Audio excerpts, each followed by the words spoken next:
Luis Alfredo Domínguez es el secretario de Turismo y Cultura. Me da gusto tenerlo, don Luis Alfredo, bienvenido. Buenos días, muchas gracias. Mire, yo he venido varias veces a Mompox, me fascina. Yo quiero que usted me dé la lista de las cosas que uno no puede perderse en Mompox. Los imperdibles de Mompox. Los imperdibles. Primero, visita al centro histórico con todos sus atractivos, como el cementerio distrital, como el colegio Pinillos, como las 6 iglesias, entre ellas la de Santa Bárbara, que es una maravilla, esa es nuestra joya de la corona, las plazas de Mompox, el edificio del antiguo mercado público, el portal de la Marquesa, en fin. Ayer vimos el edificio del antiguo mercado, impresionante. Divino, qué hermosura de edificio y qué buen plan alrededor. Música, cafecitos, vinos. ¿Qué tiene el edificio en este momento? En un asunto cultural, ¿no? Sí, este edificio tiene en la parte de abajo unos emprendedores artesanos de Mompox que venden sus productos allí, en la parte de arriba tiene un restaurante. Vale la pena recordar que este edificio ha sido protagonista en todas las películas y series que se han grabado en Mompox. En Crónica de una muerte anunciada era la casa de Santiago Nazar, en esa plaza.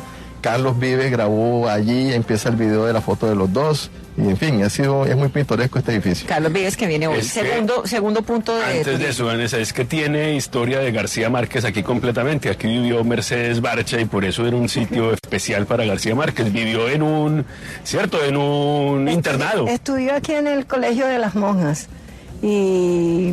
Antes de conocer a Gabo, por supuesto. Antes de conocer a Gabo, pero bueno, con respeto se dice que Gabo nunca le permitió decir eso, ¿ya?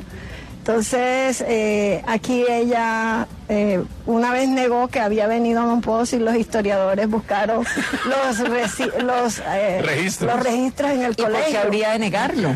Porque a él no le gustaba que le dijeran que Mompox era Macondo, ¿ya? Ajá. A él no le gustaba. Flori, pero diga, ¿cuál es la relación de su familia con Mercedes?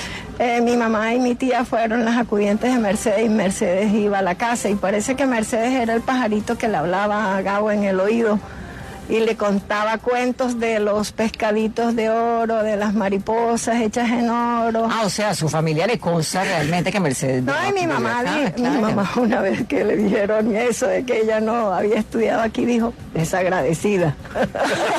Pero sin embargo, en el 2017 ella regresó y bueno, ella... ¿Pero Gabo venía a Mompox o no?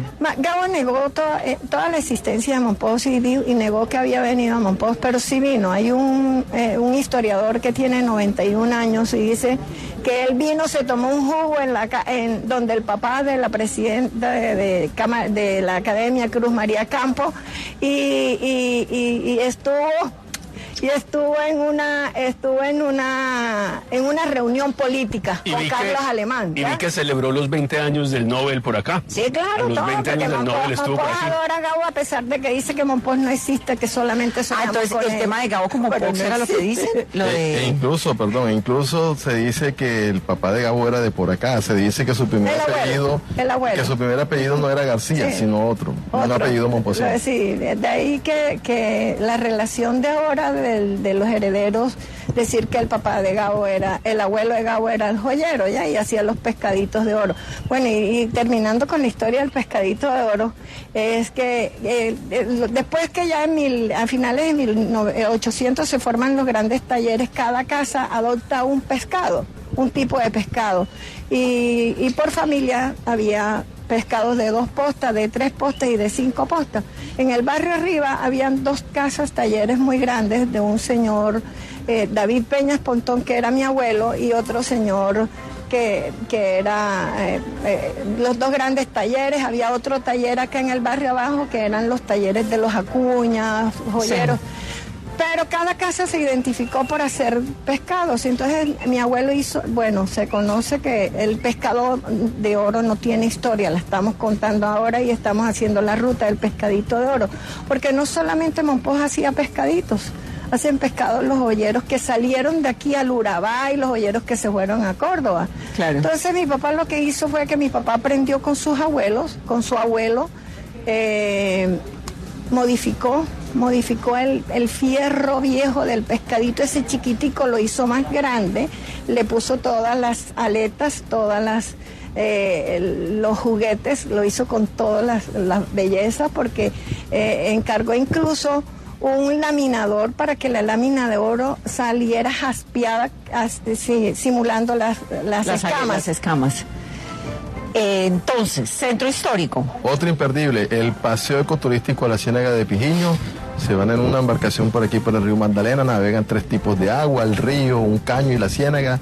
Es un paseo propicio para avistamiento de aves, la flora y la fauna de la región. Tercero. El tercero, hacer un Tanatur en el cementerio de Mompox, que es un cementerio muy interesante, con unos personajes como el poeta Candelario Beso, Hermógenes Maza. Vamos a hacer ese ahora. La Sí. simbología que tiene el cementerio de Mompox, que es importante, un cementerio masón con muchos símbolos ocultos Masón. que hay por descubrir. Cuarto. Cuarto, el paseo en planchón por el río Magdalena Ese ya lo también hicimos, divino. para ver el atardecer. Ese lo hicimos ayer. ¿Y quinto? Hacer un filigrana con sus propias manos, la experiencia de llegar a un taller Oiga, para la paciencia.